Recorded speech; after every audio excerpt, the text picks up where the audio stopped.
भारत में भोजन बनाने के लिए निम्नलिखित में से किस प्रकार के तेल का उपयोग सबसे कम होता है? सबसे कम होता है, सबसे कम किस में तेल का उपयोग करते हैं? तो आप जानते हैं सरसों के तेल का उपयोग तो बहुत अधिक करते हैं, इसलिए गलत। नारियल का तेल का उपयोग केरल में करता है, मूंगफली का भी तेल का उपयोग होता है, लेकिन पाम का तेल जो होता है, जो उसका पाम का जो बना होता है, उसका तेल का उपयोग बहुत कम करते हैं, सबसे कम करते हैं, ना के बराबर करते हैं।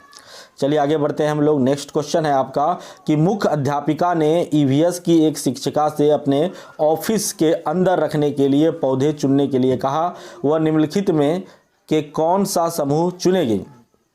तो ऑफिस के अंदर जो है ना, शिक्षिका ने कहा कि ऐसा पौधा लेके आओ जिसमें ऑफिस के अंदर हम रखेंगे, तो वह कौन सा पौधा होगा समूह? बताइए। जिसको सूरज का प्रकाश जो है वह कम भी मिले तब भी वह जो है ना, वह पौधा रह सकता है। वह पौधा अगर रह लेगा तभी वह अंदर ऑफिस के अंदर रखा जा सकता है। तो इसका सही सवाल का जवाब जो होगा, जो कम ही सूरज के प्रकाश उसमें भी वह नहीं भी मिले, सूरज का प्रकाश मिलता है लेकिन उसको अगर डायरेक्टली ना भी मिले ना तब भी वह रह लेता है, तो वह पौधा होता है आपका एलोवेरा, मनी प्लांट और क्रोटॉन। यही आपका सही है और सटीक है। आप देखे भी होंगे बहुत सारे ऑफिस में एलोवेरा, मनी प्लांट तो बहुत ज़्यादा देखे होंगे आप लोग, पत्ता जो ग्रीन ग्रीन होता है, लत्ती टाइप का होता है, और क्रोटॉन, यह सभी कम ही सूरज की रोशनी में नहीं भी मिलता है तब भी यह लोग अच्छा से रह लगता है, इसमें वृद्धि विकास होता है।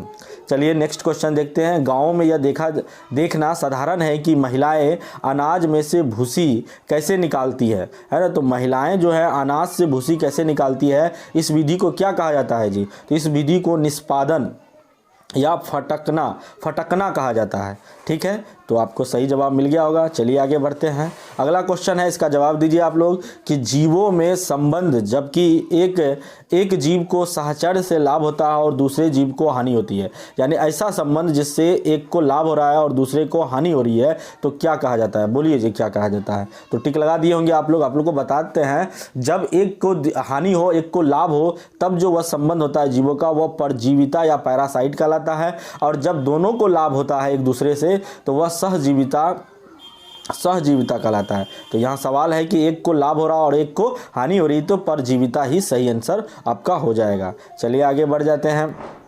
विशेष क्षेत्रीय प्रजातियां क्या होती है जी? जो विशेष क्षेत्रीय प्रजातियां होती है, इसका इंग्लिश हम लोग देख लेते हैं। इंडेमिक स्पेसीज आर, जो दुर्लभ प्रजाति होती है ना, जो विशेष क्षेत्र में पाया जाता है, कोई विशेष ही एरिया में पाया जाता है, तो वह क्या होती है? कोई विशेष क्षेत्र में पाई जाने वाली प्रजाति को ही विशेष क्षेत्रीय प्रजाति कहा जाता है। तो 3 नंबर आपका सही और सटीक जवाब हो जाएगा। चलिए आगे बढ़ते हैं हम लोग। नेक्स्ट क्वेश्चन है, निम्नलिखित में कौन से वनोन्मूलन के परिणाम है? वन के उन्मूलन का परिणाम है, वन के कटने का परिणाम है, ये आपसे पूछा है। तो कौन सा है? तो पहला, वायुमंडलीय तापमान में वृद्धि, बिल्कुल है इसका वनोन्मूलन के कारण। वायुमंडल में कार्बन डाइऑक्साइड के स्तर में वृद्धि, बिल्कुल सही बात है। भौम जल स्तर में वृद्धि, नहीं ये नहीं होगा। भौम जल स्तर, जो भूमिगत जल स्तर है, उसमें वृद्धि होने से तो वन को तो और पानी मिलेगा ना, तो ये नहीं हो सकता, ये तो पॉजिटिव बात हो गया। और तीसरा, चौथा है आपका कि बाढ़ और सूखे जैसी प्राकृतिक आपदाओं की होने की संभावना में वृद्धि, इससे भी वन जो है ना, बाढ़ और सूखे के कारण वन का जो है ना निच्छालन हो रहा है, वन की कमी होती जा रही है दिन प्रतिदिन। तो इसका सही क्या हो जाएगा जी? ए, बी और डी। तो ए, बी और डी नंबर 3 में है आपका, तो सही हो गया। चलिए आगे बढ़ते हैं। ये देखिए, आजकल जो है ना इसी टाइप का सवाल पूछता है। आजकल जो कहिएगा सिंपल साधारण सवाल पूछेगा, है ना, किसके शिफ्ट में कौन सा सवाल आ जाएगा। हो सकता है किसी के शिफ्ट में आप देखे होंगे कि इजी सवाल आया है ईवीएस का, लेकिन किसी के शिफ्ट में इस तरह का सवाल आ रहा है, तो निश्चित रूप से उसको थोड़ा कठिनाई हो जाती है। हालांकि ऐसे सवाल को भी आप बना सकते हैं जब आप अच्छे से ईवीएस के 3 to 5 पढ़े होंगे और पढ़िएगा, और साथ ही साथ में अच्छे टीचर के मार्गदर्शन में आप पढ़िएगा, तो निश्चित रूप से ऐसे सवाल भी बन जाएंगे। और मुझे निश्चित पता है कि आप लोग अच्छे टीचर के मार्गदर्शन में पढ़ रहे हैं। चलिए, ठंडे और गर्म रेगिस्तान को समझने के लिए निम्नलिखित में कौन से कथन सही है? बताइए। ठंडे और गर्म रेगिस्तान के बारे में पूछ रहा है। एक रेगिस्तान होता है ठंडा और एक होता है गर्म रेगिस्तान, तो इसमें कौन सा सही है? देखिए, गर्म रेगिस्तान में अधिक तापमान होता है जबकि ठंडे रेगिस्तान में कम तापमान होता है, ये तो बात सही लग रहा है। गर्म रेगिस्तान पर सूर्य और रेत की अधिकता होती है, सूर्य की और रेत की क्या होती है? अधिकता होती है, बात सही है। ठंडे रेगिस्तान में भूमि बर्फ और हिम से आच्छादित होता है, यानी ठंडे रेगिस्तान में हिम से घिरा हुआ होता है, ये भी बात सही लग रहा है। गर्म रेगिस्तान लाल और या नारंगी होते हैं जबकि ठंडे रेगिस्तान स्लेटी होते हैं। अब ये बात कहिएगा कि ये भी कैसे सही है, तो ये तथ्यात्मक ज्ञान है, ये समझे। इसको जब आप पढ़िएगा ना ईवीएस तो उसमें दिया हुआ है गर्म और ठंडे रेगिस्तान की विशेषता। तो गर्म रेगिस्तान लाल होता है और नारंगी रंग के होते हैं जबकि ठंडे रेगिस्तान स्लेटी होते हैं। गर्म और ठंडे रेगिस्तान में ऋतु के उतार चढ़ाव के महत्वपूर्ण प्रभाव की अनुभूति की जाती है, नहीं ऋतु के अभाव उतार चढ़ाव की अनुभूति नहीं की जाती है ना, जल्दी मौसम परिवर्तन वहाँ नहीं होता है, तो ये कट जाएगा। तो ए बी सी बिल्कुल सही है, तो नंबर 2 आपका सही आंसर निकल के आ गया। चलिए आगे बढ़ते हैं हम लोग। ये क्वेश्चन देखिए, बड़ा अच्छा क्वेश्चन है। वन जीव के संरक्षण के लिए राष्ट्रीय उपवन पार्क महत्वपूर्ण है। राष्ट्रीय संरक्षण पार्क जो बनाया गया वो महत्वपूर्ण होता है। भारत में कौन सा राष्ट्रीय उपवन सबसे पुराना, यानी सबसे पुराना राष्ट्रीय संरक्षण जो उपवन पार्क है उसके बारे में आपसे पूछा गया है। तो आपको ये तो तथ्यात्मक ज्ञान याद होनी चाहिए। 3 to 5 के अंतर्गत ईवीएस में यह क्वेश्चन आपको मिल जाएगा। और ये है जिम कॉर्बेट राष्ट्रीय उद्यान, जैसे हेमू राष्ट्रीय उद्यान के नाम से जाना था। शायद ये 1936 में ही सर्वप्रथम जो राष्ट्रीय उद्यान बना था यही था, जिम कॉर्बेट राष्ट्रीय उद्यान, जो कहाँ है जी, उत्तराखंड के अंतर्गत ये पाया जाता है, बनाया गया था पहला राष्ट्रीय उद्यान।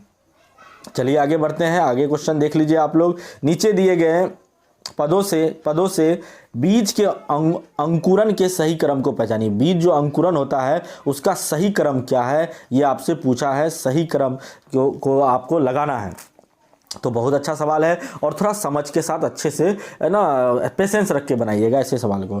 पत्तियां आने के बाद अल्पवयस्क पौधा अपना भोजन स्वयं बना सकता है। जो पत्तियां आता है तो अल्पवयस्क भोजन, ये तो पत्तियां आ गया, भोजन बना तो लास्ट वाला बात होगा ना, लास्ट वाला ना बात होगा, सबसे अंतिम वाला बात होगा। तो ये लास्ट में जहाँ जहाँ है उसको सही कीजिए, बाकी को काट दीजिए। ये तो यहाँ शुरुए में है तो ये तो काट दिए, यानी पहले ऑप्शन से 2 को हम उड़ा दिए। चलिए दूसरा ऑप्शन देखते हैं। बीज एक छेद से पानी को सोखता है, यह बीजारोपण को नरम कर देता है और यह फूट जाता है। बिल्कुल सही लग रहा है, यह पहली बात लग रहा है कि बीज एक छेद से पानी को सोखता है, यह बीजारोपण को नरम कर देता है और यह फूट जाता है। बीज से अनुकरण होता है और वो ऊपर की तरफ बढ़ता है। इस स्थिति में बेबी पौधा उपस्थित भोजन जीवित रहता है। इस बीज छोटी जड़ निकलती है और नीचे बढ़ती है। नहीं, ये वाला जो बात है ना, ये वाला कि आपका बीज एक छेद से पानी सोखता है, ठीक है।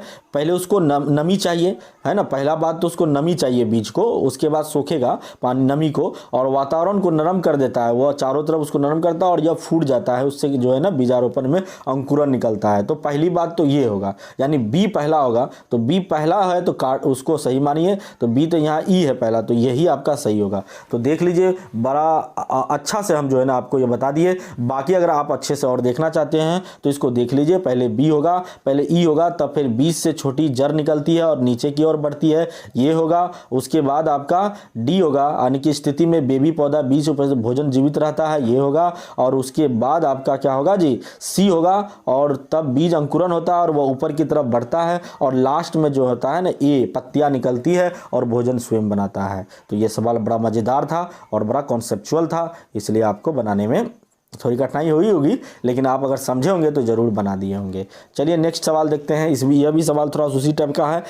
बाजरे के बीज के खेत से प्लेट तक सही यात्रा बताइए। अच्छा, ये बोल रहा है कि जो बाजरा खेत में उपजता है वहाँ से आपके प्लेट तक जो मिलता है बाजरा, उसका सही क्रम आपसे पूछ रहा है। देखिए कैसा कैसा सवाल आजकल पूछने लगा है जी। तो बहुत ही समझदारी वाला बड़ा सवाल सब पूछ रहा है। तो पहले ऐसे सवाल को बनाने के लिए ना गलत को काटिए पहले, ठीक है, गलत को। तो पहले क्या होगा जी, फसल कटेगा, सबसे पहले फसल कटेगा। तो फसल काटना तो सब में है। फसल जैसे कटेगा, जो किसानों को उसको पता होगा, फसल जैसे कटेगा वो थ्रेसिंग लगा दिया जाता है। तो थ्रेसिंग जहाँ जहाँ है उसको रहने दीजिए, बाकी काट दीजिए। देखिए यहाँ फटकना आ गया, तो ये तो कट ही गया। आपको बच गया पहला, तीसरा और चौथा। जैसे थ्रेसिंग होगा उसके बाद क्या हो जाएगी जी, थ्रेसिंग के बाद हम उसको क्या करते हैं, फटकते हैं। उसको क्या करते हैं, या तो सूप के द्वारा अलग करते हैं या फिर उसको हवा के द्वारा उड़ा देते हैं। तो ये थ्रेसिंग के बाद फटकना सही होगा ना। तो यहाँ तो पीसना है, पीसेंगे तो बाद में ना, जब फटक लेंगे अलग कर देंगे तब ना पीसेंगे।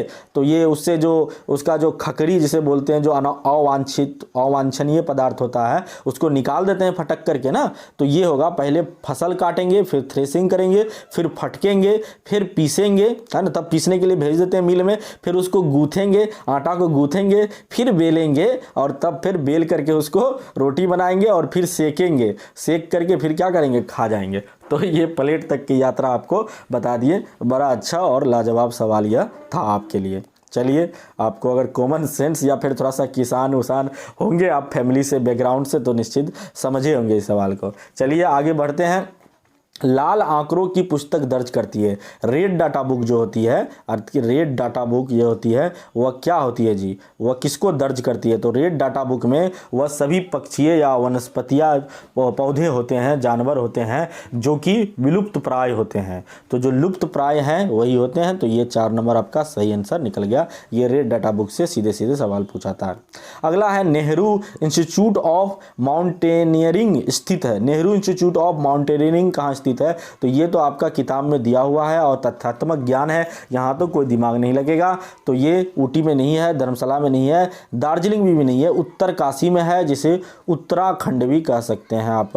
उत्तराखंड में है या उत्तरकाशी भी बोलते हैं इसको। तो नेहरू इंस्टीट्यूट ऑफ माउंटेनियरिंग स्थित है। वहाँ पर जो है एवरेस्ट की चोटी पर माउंट पर चढ़ने की प्रशिक्षण दिया जाता है, सिखाया जाता है तरीका। तो वह वहाँ बनाया गया है उत्तराखंड में। चलिए नेक्स्ट सवाल है कि पहचानिए कि निम्नलिखित राज्यों में से किसकी एक दिशा में समुद्र है। एक दिशा में समुद्र है, देखिए बड़ा अच्छा सवाल है। यह मैप से सवाल है आपका कि एक ही दिशा में समुद्र है। पहली बात तो यह समझ लीजिए आप क्वेश्चन को। तो कौन कौन स्टेट है जिसके एक दिशा में समुद्र है, दूसरे दिशा में स्थल होंगे? तो गुजरात बिल्कुल सही है, महाराष्ट्र बिल्कुल सही है, गोवा बिल्कुल सही है, कर्नाटक भी सही है, केरल भी सही है, सब तटवर्तीय जो है ना राज्य है। तमिलनाडु बिल्कुल सही है, आंध्र प्रदेश बिल्कुल सही है, पश्चिम बंगाल बिल्कुल सही है। अंडमान निकोबार द्वीप समूह क्या गलत है? क्यों? अंडमान निकोबार समूह तो द्वीपीय देश है, द्वीप है, आइलैंड है, वो चारों तरफ उसके पानी है। तो वहाँ तो बोला है एक ही दिशा में समुद्र होना चाहिए, तो ये काट दिए। उसके बाद आइए, है ना, देखिए कि कौन कौन बीच में जो चारों ओर स्थल ऐसा पकड़िए या पानी है चारों ओर, उसको पकड़िए, काट दीजिए। तो इसमें देखिए कौन सा होगा। तो इसमें तो गुजरात, महाराष्ट्र, गोवा, कर्नाटक होगा, केरल भी होगा, तमिलनाडु भी होगा, आंध्र प्रदेश होगा, पश्चिम बंगाल भी होगा, उड़ीसा भी होगा। ये तो लग रहा है सही होगा। चलिए आंसर आपको मिल ही गया होगा। फिर भी देख लेते हैं। मध्य प्रदेश में तो स्थल है चारों तरफ, तो ये कट गया। उसके बाद देखिए यहाँ भी मध्य प्रदेश घुसेड़ दिया, तो ऐसे ही कट गया। झारखंड भी दे दिया, झारखंड भी चारों ओर स्थल ही है, समुद्र कहीं है नहीं, रहता तो बहुत आगे बढ़ जाता झारखंड। तो इसीलिए आपका सही जवाब आपको मिल गया, नंबर 2 होगा। मैप का कॉन्सेप्ट, मैप के बारे में जिसको अच्छा से पता होगा, निश्चित रूप से यह सवाल बहुत हल्का लगेगा उसको। चलिए आगे बढ़ते हैं हम लोग, नेक्स्ट क्वेश्चन देखते हैं। फसल काटने का पर्व, फसल काटने के पर्व जो होता है, फसल काटने के बाद जो पर्व मांगता है, उल्लास का प्रमुख अवसर होता है। बिल्कुल सही है, सही कथन को पहचानिए। ये भी सवाल पर्व से रिलेटेड है। उत्तर प्रदेश, बिहार, मध्य प्रदेश में तिल संक्रांति मनाया जाता है। सही बात है, जब फसल कटती है तो तिल संक्रांति जो है यह उत्तर प्रदेश, बिहार और मध्य प्रदेश में मनाई जाती है। तो ये सेंटेंस फसल काटने के पर्व के खुशी के रूप में मनाया जाता है, ये सेंटेंस सही है। झारखंड में पोंगल का तो सवाल ही नहीं है। झारखंड में पोंगल नहीं ना होता, तमिलनाडु में ना पोंगल मनाया जाता है, तो ये कट गया। गुजरात में लोहरी को मनाया जाता है, नहीं, गुजरात में लोहरी नहीं मनता है। केरल में ओनम, नहीं, ये भी नहीं होगा। केरल में ओनम होता है, लेकिन गुजरात में लोहरी नहीं मनता है, जबकि लोहरी पर्व जो होता है पंजाब में मनाया जाता है, आपको पता होगा। महाराष्ट्र में गुड़ी पड़वा बिल्कुल सही है, गुड़ी पड़वा महाराष्ट्र में मनाया जाता है। असम में बिहू बिल्कुल सही है, और पश्चिम बंगाल में नबान्न मनाया जाता है, ये बिल्कुल सही है, सटीक है। अगर पर्व के बारे में EVS में दिया हुआ है, अगर आप अच्छे से पढ़े होंगे तो ये भी सवाल आपसे बन जाएगा। इसलिए आपका कौन सा सही हो गया जी? ए और डी सही हुआ। तो केवल ए और डी कहाँ है? तो 2 नंबर में ए और डी है, बाकी आपका गलत हो गया। तो ये सवाल बहुत अच्छा था, नॉलेजेबल था और कॉन्सेप्चुअल भी था। चलिए, अगर आप सही से पढ़े होंगे तो निश्चित रूप से यह सवाल सही होगा। आज का सवाल लग रहा है थोड़ा सा टफ है। टफ क्या है, मतलब थोड़ा सा कॉन्सेप्चुअल है, इसमें थोड़ा दिमाग लग रहा है, नहीं? तो बाकी जो हम शिफ्ट का सवाल करा रहे थे तो आपको वो थोड़ा ईजी लग रहा होगा। यहाँ देखिए सब लगभग कूट का दे करके प्रयोग करके सवाल पूछा है। चलिए लगाते हैं, फिर भी कोई दिक्कत नहीं है। सवाल कैसा भी आए, हमको अच्छी तरह से लगाना सीखना आना चाहिए। आपको बताते जा रहे हैं कि धीरे धीरे कैसे हम गलत को छांटे और सही कर ले। आ सकता है कैसा भी सवाल। लोकेश भूमि भरण और उसके प्रभाव के विषय पर बात कर रहे हैं। जो भूमि का भरण होता है और उसका जो प्रभाव होता है उसके बारे पर बात कर रहा है। उन्होंने सीमावर्ती भूमि भरण क्षेत्र पर जाने के लिए कहा। जो सीमावर्ती भूमि भरण हो रहा है, जहाँ पर क्षय हो रहा है या भराई हो रहा है, वहाँ जाने के लिए बच्चे को वह क्या करता है, प्रोत्साहित करता है। वह उसके विवरण और केस स्टडी तैयार करने के लिए कहता है कि जाइए केस स्टडी तैयार करके लाइए, विवरण तैयार करके लाइए। यह क्रियाकलाप महत्वपूर्ण है क्यों महत्वपूर्ण है जी? तो यह विद्यार्थियों को कारण प्रभाव संबंध खोजने में सहायक होंगे। बिल्कुल सही बात है, यह होगा ना जी, ये तो सही है, इस सेंटेंस से यह सही लग रहा है। यह विद्यार्थियों के एक क्षेत्र के भूभरण क्षेत्र को जानने में सहायक होगा। यह विद्यार्थियों के एक क्षेत्र के भूभरण क्षेत्र को जानने में सहायक होगा, ना। अच्छा आगे बढ़ जाते हैं फिर भी। यह छात्रों की कक्षा से बाहर जाने व आनंद देने में सहायक होगा। ये तो कोई बात नहीं है, बाहर जाने से आनंद मिलेगा ये नहीं है। हाँ मिलता होगा थोड़ा बहुत, लेकिन सिर्फ यही उद्देश्य से वो ऐसा कर रहा है ऐसा नहीं है। यह छात्रों को समस्या के विश्लेषण और उसके हल के विषय में सोचने में सहायक होगा। ये भी सही है। तो आपका ए और ए एक क्षेत्र को जानने में सहायक नहीं होगा, सभी क्षेत्र को भूभरण वाले क्षेत्र को जानने में सहायक होगा। तो ये भी काट दीजिए। तो ए और डी सही है। तो जहां भी ए और डी है केवल ए और बी केवल है ना, ए और डी तो नहीं है। ए और बी दे रखा है, ए बी सी दे रखा है, सी तो नहीं होगा कहीं भी। सी और डी दे रखा है, सी और डी भी नहीं होगा, ये तो काट ही दीजिए। बी सी डी दे रखा है, डी होगा लेकिन सी नहीं होगा ना, और बी भी हो सकता है लेकिन सी नहीं होगा। तो ये भी कट गया, ये भी कट गया, तो ये तो कट ही गया। तो इसका सही आंसर हमको लग रहा है नहीं दिया हुआ है। और आपको अगर लग रहा है कि इसमें से कोई है तो बताइएगा कमेंट करके ज़रूर। आपका स्वागत है आपके विचारों का। तो मुझे लग रहा है इसमें जो होगा ए होगा, और ए होगा इसमें आंसर, और डी होगा इसमें आंसर, ए डी और बहुत होगा तो इसमें आप इसको बी दे सकते हैं, ए डी बी। तो ए डी बी कहीं है तो आप मारिए ना, तो नहीं है ना, नहीं तो ए और डी तो बिल्कुल सही होगा, ए और डी। तो चलिए आगे बढ़ जाते हैं हम लोग। इस तरह का कहीं कहीं एक दो सवाल ऐसे सीटें डाल देता है जो कि थोड़ा सा उलझापन होता है, ऑप्शन को सही से नहीं दिया है। और इस तरह का जो ऑनलाइन में एग्ज़ाम हुआ है ना, तो यहाँ भी सवाल का सही कहीं सवाल भी गलत है तो कहीं ऑप्शन है गलत दे दिया है। तो इससे परेशान नहीं होना है, पैनिक नहीं होना है, हमको अपने स्तर से बनाते चले जाना है। ठीक है, एक छूट भी जाएगा तो कोई बात नहीं, लेकिन ज़्यादा से ज़्यादा सही होनी चाहिए, आपका कॉन्सेप्ट सही होना चाहिए।